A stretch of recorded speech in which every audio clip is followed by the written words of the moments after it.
In the last years, there were 40,000 bicycle thefts reported to the police in Denmark. Per year, 40,000 bicycle thefts. And this is kind of good news, as in the past we had a record of 120,000 bikes reported stolen, again in just one single year. This is to say that while yourself might be safe in Denmark, your bike will always be at risk. Today I'll tell you how you avoid to have your bike getting stolen in the first place, and then what to do in the unfortunate case it is actually stolen.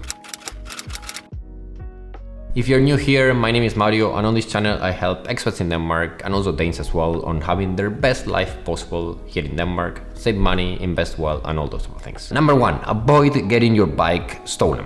So it all starts with avoiding again your bike being stolen. I mean, this is because it really sucks. I mean, even if you had the money back and all that, and we're gonna get into that in a minute, it's still inconvenient and an unpleasant experience to have your bike stolen. Also, the police won't really help you. I mean, you can and will report the theft to them, but your chances of getting your bike back are very low. And we're gonna touch on that at the very end. So when it comes to not having your bike stolen, there are three things I want to highlight. Number one is that you shouldn't buy a fancy bike unless you need it. Fancy bikes, so the racing bikes, so the very expensive bikes, those like the ones that cost around 30,000 plus krona, in most cases you need to bring it inside your house or inside the apartment for the night, because those are like a magnet for thieves. It's absolutely crazy. This is as even if you lock it well, like thieves might just walk away with just one wheel of the bike, because or the frame of the bike, even the wheels sometimes cost like 5,000 kronas, so they might just try to steal that. You need to be super careful on that, because again, any part of those bikes could be resold for a big profit.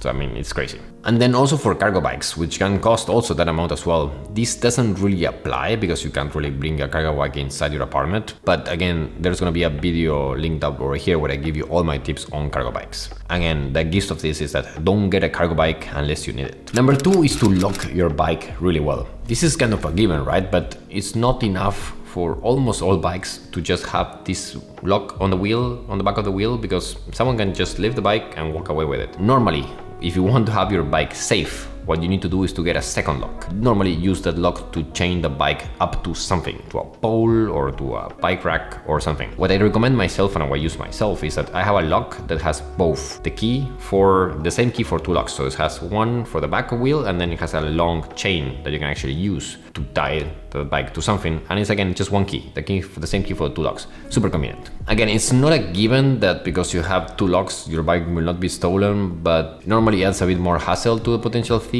when you're taking that level of attention. So again, much better to just be safe and do this instead of just being in inconvenient situation. Number three is to add an AirTag or a GPS tracker to your bike. And again, they're very subtle and non-obvious ways of doing this. So I have AirTag on my fancier bikes, and then there's something like the air bell, for instance, and there's even more things like this. So while having a GPS will not prevent the bike being stolen in the first place, it will still give you the peace of mind to know for yourself if your bike is still in the place it's supposed to be. And in case it's stolen, you can act really quickly and call the police and say, hey, this is where the bike is. What to do in case your bike gets stolen? You again will not likely get your bike back if it gets stolen. So what you can do is to get your money back, so you can actually go and buy a new bike. And you can only get your money back if you have an invoice insurance, or insurance specifically for the bikes. And in my opinion, the insurance is not relevant for everyone. Bike insurance in Denmark is, relatively speaking, very expensive. Unless you have a bike that costs like 5,000 plus or something like that, it doesn't really make sense to have the insurance. You're talking about at least 100 krona a month, sometimes depends on what is your setup. And if you have a bike that costs 1,000 krona, or you have a very cheap bike, unless you have the insurance as part of your Invo package, in my opinion, Thankfulness, not worth it, just look it up very well. For instance, I use Undo for insurance, and there's a link down in the video description on this insurance that I use. And I opted out, so basically you can pick from their services which things you want to insure for, like from the water damage and fire in the house and so on. But you can also opt out of having bike insurance. And until we got a cargo bike, I didn't have bike insurance included in my Invo, because I just didn't think it was worth it. And I think I saved quite a bit of money by not having it. But if you have a bike that is relatively more expensive, then it makes sense again to get that in place as well. And in the unfortunate case, your bike is stolen and you have insurance, there's a few more things you need to do. Number one is to get your bike serial number. And this is absolutely crucial. You must know the serial number and write it down for all your bikes before they get stolen. I mean, normally you should know and write down the serial number for the bike that is on the frame of the bike for all of your bikes, because in case you don't have this serial number, you will not be able to get your money back. Again, crucial that you write down your serial numbers. Second is that you then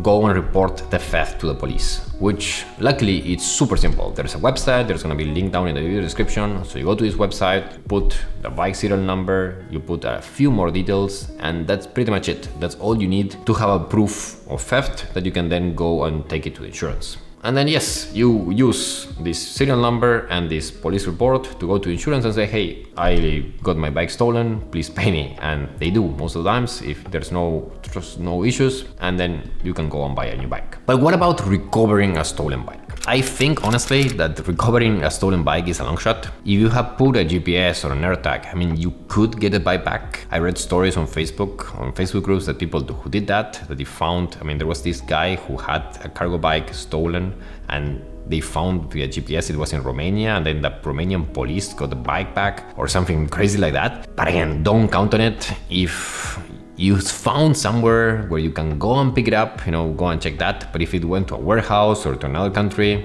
you can of course reach out to the police, but again, don't think that you might be getting it back. Hopefully you got insurance and then you're covered on that. What you can get back in Denmark is some of your money in other things. So in this video over here, I go through key ways and you can save money in simple but innovative ways in Denmark. Thank you for watching.